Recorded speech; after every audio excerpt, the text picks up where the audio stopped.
I'm back. I wanted to show just 3 ways of displaying composite monochrome from a Commodore 128 if you don't have a monitor like a 1902 or something that'll display 80 columns. You can use the, even my computer is in pieces here, I've been working on it.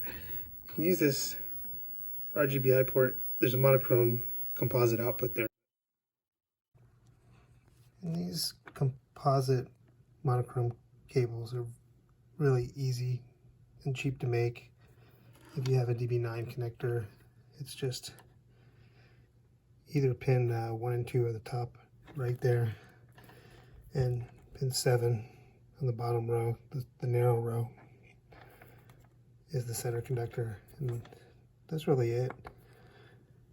When I started my first programming job, I was about 12, and it was on a Commodore 128 in my uncle's boat repair shop, and it was hooked up to a monochrome monitor with regular 40 column composite video, and this cable was in the box, and I never really understood what it was, and I couldn't figure out how to get 80 column mode on the Commodore 128, which I really wanted to do. I had a Commodore 64 and I was just dying to see that 80 column mode. I never could figure out just how to do it, and it was really, all I had to do was plug this in and plug this in and hit the 80 column switch. But anyway, so yeah, you can make one of these cables just with whatever you have lying around. If you can find, if you don't have this, you can even just stick a piece of solid core wire in each of the pinholes on the back of the computer, which I did when I got the machine to test it, and then just hook some jumpers up to the end of a composite RCA cable, and you can run 80 column monochrome that way. If you don't have a CGA monitor and you just want to test 80 column mode, you can do it with just a couple wires and some alligator clips. You have a couple options. If you have a 1702, you can run it into the composite input. Don't know if you can see it, but actually it looks better on camera than it does in person, but it's a little blurry, blocky, hard, smudged, hard to read. It's usable.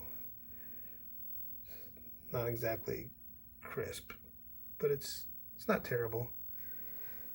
Let's try another method.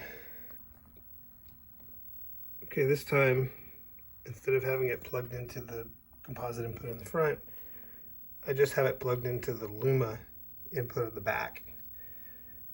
And to me, it looks a little bit sharper. It's not as, it's more uniform.